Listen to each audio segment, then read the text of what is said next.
Hello hi friends, welcome back to my channel Sindhu study desk. ఈరోజు 6వ తరగతి సామాన్య శాస్త్రంలోని 6వ పాఠం ఆవాసం మనం చూసుకున్నట్లయితే అందులో ముఖ్యమైన అంశాలు. 6వ పాఠం ఆవాసం. ఇందులో ఇంపార్టెంట్ పాయింట్లు: ప్రతి జీవికి బోలెడన్ని అవసరాలు ఉంటాయి. అవి నివసించే పరిసరాలు వాటి అవసరాలన్నింటినీ తీరుస్తాయా? అది మనం చూద్దాం. జీవులు నివసించటం మనం చూస్తూనే ఉన్నాం. వీటిలో కొన్ని భూమిపైన, కొన్ని భూమి లోపల, కొన్ని నీటి లోపల, కొన్ని నీటిపైన నివసించడానికి. మనం ఇప్పుడు అన్ని రకాల జీవులు నివసించే స్థలాల గురించి తెలుసుకుందాం. షార్క్ చేప నోటిలో దాదాపు 4000 దంతాలు ఉంటాయి. ప్రతి దంతం 3 మిల్లీమీటర్ల పొడవు ఉంటుంది. రకరకాల జంతువులు ఒకే ప్రదేశంలో నివసిస్తాయి. ప్రతి జీవికి అవసరాలు వేరువేరుగా ఉంటాయి. జీవులన్నీ ఎక్కువగా తమ అవసరాలు తీర్చే స్థలంలో, అంటే తగినంత ఆహారం లభించే స్థలంలో, నివాసం లభించే స్థలంలో, జీవించడానికి అనుకూలమైన పరిస్థితులు ఉన్న చోట ఉంటాయి. జీవులన్నీ ఆహారం, నీరు, గాలి, నివాసం కోసం పరిసరాలపైన ఆధారపడతాయి. ఒక జీవి అవసరాలన్నీ తీర్చే పరిసరమే ఆ జీవి ఆవాసం అవుతుంది. ఉదాహరణ: కొలను మంచినీటి రొయ్యల ఆవాసం. చేప కూడా కొలనులో నివసిస్తుంది కాబట్టి కొలను చేపలకు కూడా ఆవాసమే. కాకి ఆవాసం ఏమిటో చెప్పగలరా? చెట్లపైన గూడు కడుతుంది కాబట్టి చెట్టు కాకికి ఆవాసం. మనం తరచుగా గేదెల చర్మంపై కొన్ని కీటకాలను చూస్తుంటాం కాబట్టి గేదె చర్మం ఆ కీటకాల ఆవాసం అవుతుంది. ఒక ప్రదేశం రకరకాల జీవులకు ఆవాసంగా ఉన్నప్పుడు ప్రత్యేకంగా ఒక రకమైన మొక్కకో జంతువుకో మాత్రమే ఆవాసం అని చెప్పలేం. కాబట్టి జీవుల సమూహాల ఆధారంగా వాటి ఆవాసాలను అధ్యయనం చేస్తాం. ఆల్పైన్ పర్వత ఆవాసాలు ప్రపంచంలో ఎత్తైన పర్వత ఆవాసాలు. చెట్లపైన, మన ఇండ్లలో, కొలనులలో, మన వెంట్రుకలలో, వర్షపు నీటితో నిండిన నీటి గుంటలో మరియు వివిధ ప్రదేశాలలో రకరకాల జంతువులు నివసించడం చూస్తుంటాం. స్థల వైశాల్యం పెరిగితే జీవుల రకాలు మరియు సంఖ్య కూడా పెరుగుతుంది. ఎక్కువ వైశాల్యం ఉండే ప్రదేశాలు ఎక్కువ జీవులు జీవించడానికి అవకాశాన్ని కల్పిస్తాయి. నిగా, మేఫ్లై, లకుముకి పిట్ట, నీటికాకు లాంటి పక్షులు కొలను నీటి ఉపరితలంపైన ఎగురుతూ కనిపిస్తాయి. ఒక్కొక్కసారి నీటి కొలనులో పాతి ఉన్న వెదురు కర్రలు నీళ్లలో నుంచి పైకి చొంచుకొని వచ్చిన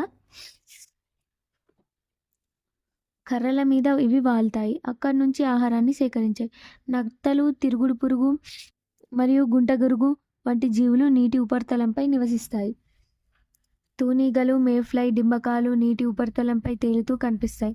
అంతర్తామర, బుడగతామర వంటి మొక్కలు పూర్తిగా నీటి ఉపరితలంపై తేలియాడుతూ ఉంటాయి. తామర వేర్లు కొలను అడుగున నేలలో విస్తరించి ఉంటాయి. నీటి ఉపరితలంపై నివసించే జీవులకు తక్కువ రక్షణ ఉండటం చేత వాటిని ఇతర జీవులు తినే అవకాశం ఎక్కువ అయినప్పటికీ ఈ జీవులకు ఎక్కువ మొత్తంలో గాలి, ఆహార పదార్థాలు లభిస్తాయి. అందుచేతనే చేపలు తరచుగా ఆహారం కోసం నీటి ఉపరితలం పైకి వస్తుంటాయి. నీటి బొద్దింకలు, జలగ, దోమ, డింబకాలు ఉపరితలానికి లోపల గాని, కొలను మధ్య ప్రాంతంలో గాని కనబడతాయి. చేపలు, పీతలు కూడా ఈ ప్రాంతంలో నివసిస్తుంటాయి. కొలను అంచులలో వివిధ రకాల గడ్డి జాతులు, కప్పలు, పీతలు, కొంగలు మొదలైనవి ఉంటాయి. చేపలు ఈ ప్రాంతంలోనే గుడ్లు పెడతాయి. కొలను ఉపరితలంలో కొంగలుంటాయి. కొలను అడుగున హైడ్రిల్లా లాంటి మొక్కలు, ఆల్చిప్పలు, చెదును పురుగులు, మెగ్గాట్, ఈగ మొదలగు కీటకాల డింబకాలు కనబడుతుంటాయి. ఈ ప్రాంతంలో కాంతి తక్కువ కానీ చనిపోయి కుళ్ళిపోయిన పదార్థాలు ఆహారంగా ఎక్కువ మొత్తంలో దొరుకుతాయి. నీటిలో ఉండే మొక్కలను నీటి మొక్కలని, నీటిలో ఉండే జంతువులను జలచరాలు అని అంటారు. వీటి ఆవాసాన్ని జలావాసం అంటారు. నదులు, సముద్ర తీరాలలో నేల, నీరు కలిసే చోట వివిధ రకాల జంతుజాలం ఆహారం, ఆవాసం, పునరుత్పత్తి కోసం నివసిస్తాయి. భూమిపైన అనేక రకాల జలావాసాలు ఉన్నాయి. కొలనులు, గుంటలు, తోటలో గుంటలు, వర్షపు నీటి గుంటలు, ఇలా చిన్న చిన్న నీటి ఆవాసాలతో పాటుగా పెద్ద పెద్ద నీటి ఆవాసాలైన ఉప్పు నీటి సరస్సులు, నదులు, సముద్రాలు కూడా ఉన్నాయి. చెట్టు ఒక ఆవాసం. కొలను ఆవాసం అయినట్లే మొక్క, చెట్టు కూడా ఆవాసాలే. కీచురాళ్ళు, పక్షులు, కోతులు, ఉడతలు, పాములు, చీమలు, సాలెపురుగులు, గొంగళి పురుగులు, చీమటలు, ఈగలు, తేనెటీగలు, కందిరీగలు, చిన్న చిన్న నాచు మొక్కలు, దోమలు వంటి జీవులు చెట్లపై ఉండటాన్ని చూస్తుంటాం. సముద్ర గర్భంలో మైళ్ళ కొద్దీ వ్యాపించి ఉండే కోరల్ రీఫ్ కూడా ఒక ఆవాసమే. మన పరిసరాల్లో వివిధ రకాల చెట్లు ఉంటాయి. వివిధ రకాల జంతువులకు చెట్టు ఒక మంచి స్థావరం. పక్షులు, ఉడతలు, చీమలు, సాలెపురుగులు మొదలైన వాటితో పాటు చెట్టు బెరడుపైన చిన్న మొక్కలు పెరగడం, వర్షాకాలంలో చెట్లపైన ఆకుపచ్చగా తివాచీ లాంటి మొక్కలు పెరగడం చూస్తాం. కాబట్టి చెట్టు వివిధ రకాల జంతువులకు మంచి ఆవాసం. పక్షులు, ఉడతలు చెట్లపైకి వచ్చిపోతున్నప్పటికీ వాటికి కూడా చెట్టు మంచి ఆవాసమే. ఎడారి ఆవాసాలలో నివసించే ఎలుకలు నీళ్లు తాగకుండా ఒంటెల కన్నా ఎక్కువ కాలం బతకగలుగుతాయి. ఇక్కడ చూడండి, మన ఇల్లు కూడా ఒక మంచి ఆవాసమే అని చెప్పవచ్చు. కుక్కలు, పిల్లులు, మేకలు, ఆవులు, పక్షులు, కోడి, బాతు, పావురం, సాలెపురుగులు, చీమలు, బొద్దింకలు మొదలైన అనేక రకాల జంతువులు మనతో పాటు నివసిస్తాయి. మన ఇంటి లోపల మనీ ప్లాంట్, క్రోటన్స్ వంటి మొక్కలు కూడా పెంచుతాం. మనం పెంచుకునే జంతువుల పట్ల మనం శ్రద్ధ తీసుకోవాలి. చాలా సందర్భాల్లో పాలు పిండుకోవడానికి ఇచ్చినంత ప్రాధాన్యం ఆవు, గేదెకు వసతులు కల్పించడంలో ఇవ్వం. పశువుల పాకను శుభ్రంగా ఉంచడం, వాటికి తగినంత మేత, నీరు అందించడం మన బాధ్యత. మీ పెంపుడు కుక్క మిమ్మల్ని చూడగానే పరిగెత్తుకుంటూ రావడం, తోక ఊపడం, నాకడం, మీ పక్కనే కూర్చోవడం, మీతో పాటు వెనకాలే రావడం చేస్తుంది. మీకు తెలుసా, మొక్కలు, జంతువులు కూడా మన ఆవాసంలో మనతో పాటు భాగం పంచుకుంటాయి. వాటికి కూడా మనలాగే జీవించే హక్కు ఉంటుంది కదా. మనం వాటి ఆవాసాలన్నింటినీ రోజు రోజుకు ఆక్రమించేస్తున్నాం. ఒక చెట్టు నరికేశామనుకోండి, దాని మీద ఉన్న గూడు పోతుంది. అప్పుడు పక్షులు ప్రమాదంలో పడిపోతాయి. కుక్కలు, కోతులు, ఆవులు ఉండడానికి చోటు లేక, తినడానికి తిండి లేక రోడ్ల మీద తిరుగుతుండడం మీరు చూసే ఉంటారు. బ్లూ క్రాస్ అనే స్వచ్ఛంద సంస్థ జంతువుల హక్కుల గురించి, వాటి రక్షణ గురించి పనిచేస్తోంది. రైతులు సాధారణంగా మామిడి, జామ, సపోటా, అరటి, నిమ్మ, బత్తాయి మొదలైన పండ్ల తోటలు పెంచుతుంటారు. ఆ చెట్ల కింద చిన్న చిన్న మొక్కలు, కలుపు మొక్కలు పెరుగుతుంటాయి. వివిధ రకాల జంతువులు కూడా కనిపిస్తాయి. చింత, మామిడి, ఉసిరి మొదలైన చెట్లు అడవులలోనూ, ఇంటి తోటలలోనూ, పొలాల్లో పెరుగుతాయి. నేలపైన వివిధ ప్రదేశాల్లో ఉండే మొక్కలు, జంతువులతో పాటు చెట్లపైన, మన ఇండ్లలో, పొలాల్లో, అడవులలో నివసించే జీవులన్నీ కూడా భూమి ఆవరణ వ్యవస్థకు సంబంధించినవి. నేలపైన ఉండే అన్ని రకాలైన ఆవాసాలను కలిపి భౌమ్య ఆవాసాలు అంటారు. భూగోళం మొత్తం మీద వ్యాపించి ఉన్న అటవీ ఆవాసాలలో 3/4 వృక్షజాలమే. నీటి మొక్కలు, నేలపై హైడ్రిల్లా, వాలిస్నేరియా, నీటి మొక్కలు ఆవాసాలు.